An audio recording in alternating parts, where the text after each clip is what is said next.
बिस्मिल्लाहिर्रहमानिर्रहीम। अस्सलाम वालेकुम। मेरा नाम है Zeeshan Usmani. Professional ethics do not exist in Pakistan period. ये बात समझ लेनी चाहिए। हमारे पास जो बेसिक ह्यूमन डिसेंसी है वो ख़त्म हो चुकी है। इस्लामाबाद आया, कराची गया, सक्खर गया, मुल्तान गया, अब लाहौर के अंदर हूँ। कोई शहर ऐसा नहीं मिल सका अल्हम्दुलिल्लाह माशाअल्लाह जिसके अंदर इस बात का एहसास हो सके कि हम लोग थोड़ा सा आगे बढ़ चुके हैं। 99 में जो सक्खर छोड़कर गया था उससे बुरे हाल में मिला।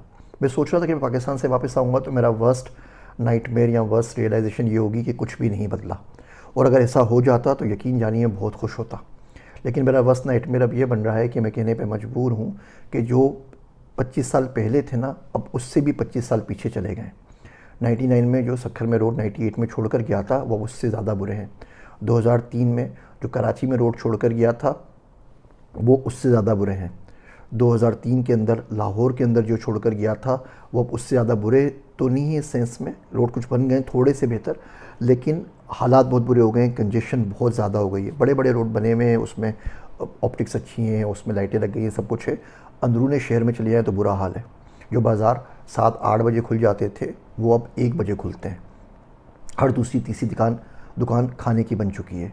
झूठ लोग बोलते हैं, ये झूठ, हसद और गाली की फसल जो है ये नील के साहिल से लेकर ताब खाके काश कर हम लोगों ने काश की हुई है।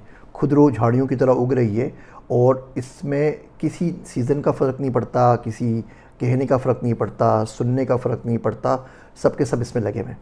शॉर्टकट की आदत हो गई है कि किसी तरह शॉर्टकट मार के कोई पैसा बना लें, कोई पव्वा लग जाए, कोई छक्का मार दें ताकि हम सिस्टम को बाईपास करके उससे ऊपर आ सकें। हम पैसा इसलिए नहीं कमा रहे कि हमें पैसे की ज़रूरत है, हम पैसा इसलिए कमाना चाहते हैं कि सिस्टम को पाँव के नीचे रोंद डालें। हमें इख्तियारात इसलिए नहीं चाहिए कि हम लोगों की मदद कर सकें, उनकी खिदमत कर सकें, उनकी सेवा कर सकें। इख्तियारात इसलिए चाहिए कि लोगों के गले काट सकें और कोई पूछने वाला ना हो। हमें हुकूमती पोजीशन इसलिए नहीं चाहिए होती कि लोगों को सर्व करें, मुल्क का कुछ ख्याल करें, वो इसलिए चाहिए होती है कि कोई हमें हाथ ना लगा सके। हम बिज़नेस भी इसलिए करना चाहते हैं कि लोगों पे जुल्म कर सकें। पैसा भी इसलिए चाहिए कि लोगों से ज़्यादती कर सकें और पूछने वाला कोई नहीं हो। माशरे में मकाम भी इसलिए चाहिए, सरवत भी इसलिए चाहिए, इक़्तिदार भी इसलिए चाहिए। जब नीयत ही आपकी ये होगी तो काम किस तरीके से होगा। हर वो शख्स जो पाना और प्लास पकड़ लेता है वो अपने आप को प्लम्बर कहलवाने और सुनाने लगता है। हर वो शख्स जिसके हाथ में स्क्रू ड्राइवर आ जाए वो समझता है कि वो इलेक्ट्रिशियन हो गया। ऐसा नहीं होता भाई, ऐसा नहीं करना चाहिए, ऐसा नहीं होना चाहिए। प्रोफेशनल एथिक्स ना 6 चीज़ों का नाम है। आज समझ लीजिए एक दफ़े उसको अच्छे तरीके से, ज़िंदगी में कभी इम्प्लीमेंट करेंगे तो काम आ जाएगी, आपको नहीं आपके बच्चों को काम आ जाएगी। सुन लीजिए, ऐसी बातें तल्ख़ बातें मेरे अलावा आपसे कोई करेगा भी नहीं, तो सुन लीजिए। घुटन बहुत ज़्यादा बढ़ गई है, बोलने कोई नहीं दे रहा है यहाँ पर। जी एक ट्वीट करेंगे तो जेल हो जाएगी, ये होगा, तो अपने दिल की बात तो कर सकें, अपना माफ़ी ज़मीर बयान तो कर सकें। मेरी कोई पॉलिटिकल एफिलिएशन नहीं है, मेरा किसी से कोई ताल्लुक़ नहीं है। I am as neutral as it can get. लेकिन जो दिल में आ रहा है वो तो बयान कर सको ना, कम से कम वो तो बयान करने दीजिए ना। प्रोफेशनल एथिक्स 6 चीज़ों का नाम है। Integrity, accountability, competence, respect, confidentiality और कमिटमेंट। इंटीग्रिटी ये होती है कि सच बोलें, जो बोलें वो सच्ची बात करें, झूठ ना बोलें। यहाँ से किसी से पूछा वारिस निहारी कहाँ अच्छी, का वारिस निहारी पे चले जाए, वहाँ चले एक तो 4000 की प्लेट, रेट देख के जान निकल गई। उसके बाद उसमें बोला भाई मिर्च नहीं खा सकता, बगैर मिर्चों को दीजिएगा। उससे कहा जी बगैर मिर्चों के आपको दूंगा, और उसमें बहुत ज़्यादा मिर्चें थी। निहारी अच्छी थी, बड़ी मुशर्रफ किस्म की निहारी थी, लेकिन मिर्ची थी, मैं नहीं खा सका। उसको बोलना आपने शीरमाल ताफ्तान देने तो नए लगा के दीजिएगा, उसने 2 दिन पुराने दे दिए, उसमें फफूंदी लगी हुई थी, और बोल के दिया कि सर मैं आपको बिल्कुल फ्रेश नए नए अभी उतरवा के दे रहा हूँ। अब इतने से 4000 रुपये के लिए कौन झूठ बोलता है भाई साहब? 4000 रुपये के लिए झूठ बोलना है? ईमान बेचना है तो पैसे तो पूरे ले लो कम से कम ईमान बेचने के, इतना सस्ता कौन बेचता है? अकाउंटेबिलिटी, आपको एहसास हो, आप टीम की रिस्पॉन्सिबिलिटी लें, आप में ट्रांसपेरेंसी हो, आप जो कर रहे हो आप उसकी ज़िम्मेदारी लें। पूरे मुल्क में कोई नहीं लेता, ब्लेमिंग गेम है। उसने ये नहीं किया, उसने ये नहीं किया, उसने ये नहीं किया। फ़ोटोग्राफ़र करवाया, 70,000 में बात हुई, 35,000 रुपये उसको एडवांस दे दिए। 8:30 बजे 8:45 पे उसको सुबह पहुंचना था। भाई साहब को कॉल करते रहे, कुछ नहीं हुआ। 11 सवा 11 बजे कॉल आ रही है कि जी जो फ़ोन था मेरा वो रात को मैं किसी शूट पे भूल गया, फिर इमरजेंसी हो गई, मैं नहीं आ सका। ठीक है, आपकी इमरजेंसी हो गई, आप नहीं आ सके, आप इन्फॉर्म तो कर सकते हैं, बंदा 2.5-3 घंटे तक आपको ढूंढता रह जाए। अब इमरजेंसी हुई ना, वो सो रहे थे, वल्लाहु आलम बिस्सवाब। दूसरे भाई को बुलाया, वो वहाँ पर आ गए। आते के साथ ही मुझे बोल रहे हैं कि जिससे आपने खिलवा के बुलवाया है उसने आपको बताया नहीं मैं फ़ोटोग्राफ़र तो नहीं हूँ। मैं कहा भैया मैंने फ़ोटोग्राफ़र बुलाया, फ़ोटोग्राफ़र हो नहीं तो आ क्यों गए? कह रहे नहीं मैं तो आर्ट का काम करता हूँ। फिर उन्होंने बोला कि अच्छा रुके अभी मैं ना पिछली तस्वीरें डिलीट कर लूँ, मेरे पास कोई ना उसका जो SD कार्ड है वो खाली नहीं है। उस पर उन्होंने टाइम लिया। फिर मुझसे पूछने लगे कि 9/11 में क्या हुआ था आप मुझे बताइए।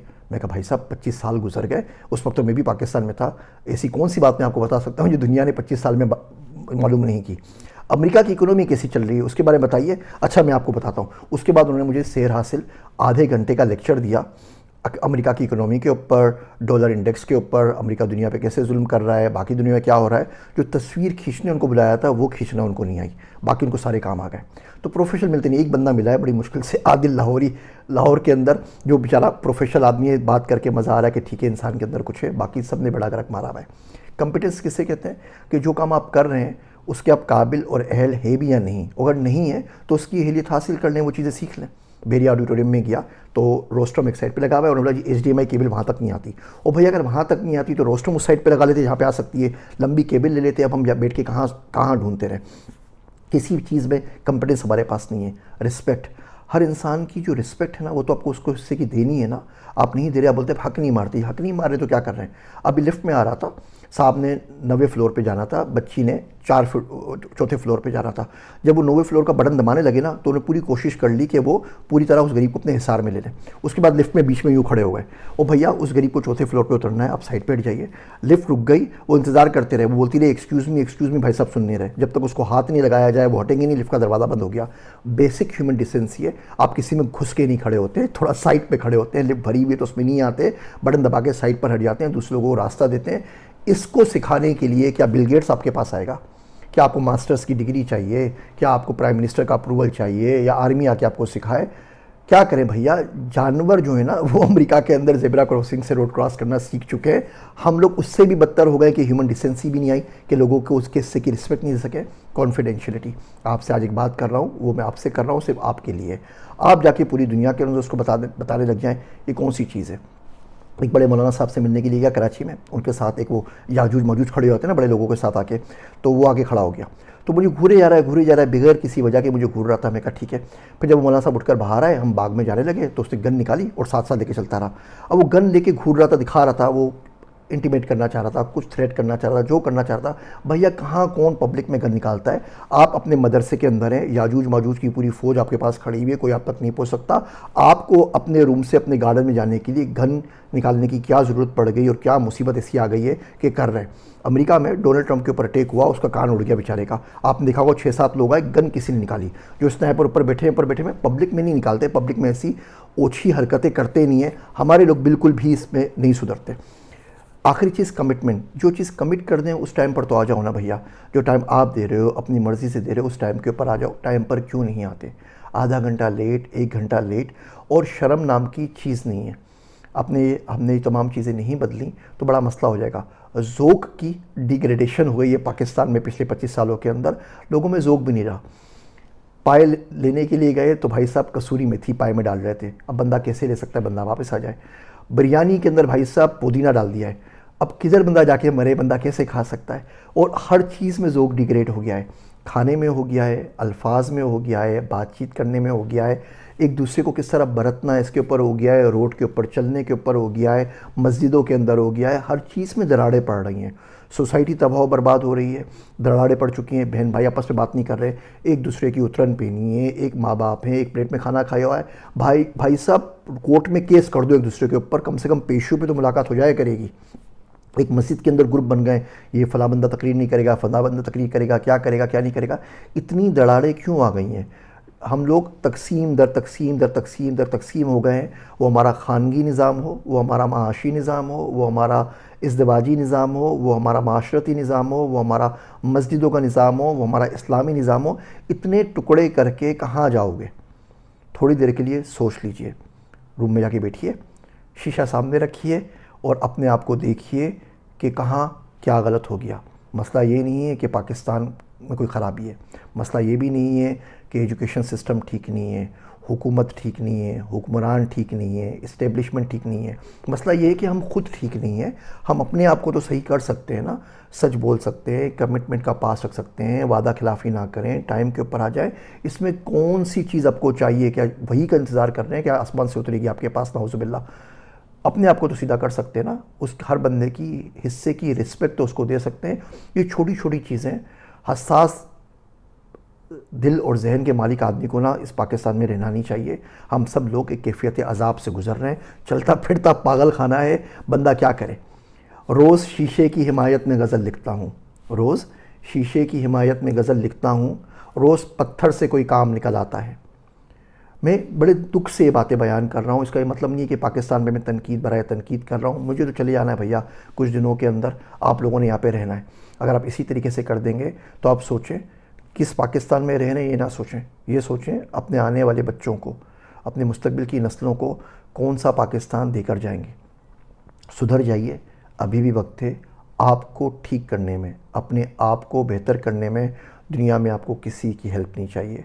आप आज से अपने आप को ठीक कर सकते हैं। कसम खा लें झूठ नहीं बोलेंगे, कसम खा लें वादा खिलाफ़ी नहीं करेंगे, कसम खा लें टाइम की कमिटमेंट पे कायम रहेंगे, वक्त की पाबंदी करें, कसम खा लें जो काम नहीं आता उस काम में हाथ नहीं डालेंगे, कसम खा लें जो काम नहीं कर सकते उसकी कमिटमेंट नहीं करेंगे, उसके बारे में नहीं बोलेंगे, होगा। हर चीज़ को नॉर्मलाइज़ कर दिया है। झूठ बोलना नॉर्मलाइज़ हो गया है, काम ना करना नॉर्मलाइज़ हो गया है, किसी को टक्कर मार देना नॉर्मलाइज़ हो गया है, किसी को गाली देना नॉर्मलाइज़ हो गया है, किसी की डिसरिस्पेक्ट करना नॉर्मलाइज़ हो गया है। हम लोग बाहर से आते हैं, अब हम आएंगे खामोशी से काम करके चले जाएंगे। आपको बुरी लगती हैं बातें, ये बातें भी आप लोगों से नहीं करेंगे। मुझे बता दिए कमिटमेंट में, मैं वादा करता हूँ आइंदा आप लोगों से ऐसी कोई बात नहीं करूँगा अगर आप नहीं सुनना चाहते तो। लेकिन खुद तो अपने आप को सुने ना। तू अकेला है, बंद है कमरा, अब तो चेहरा उतार कर रख दे। मेरे वास्ते दुआ कीजिएगा। मैं हूँ आप सबका कड़वा कसीला ज़ीशान उस्मानी।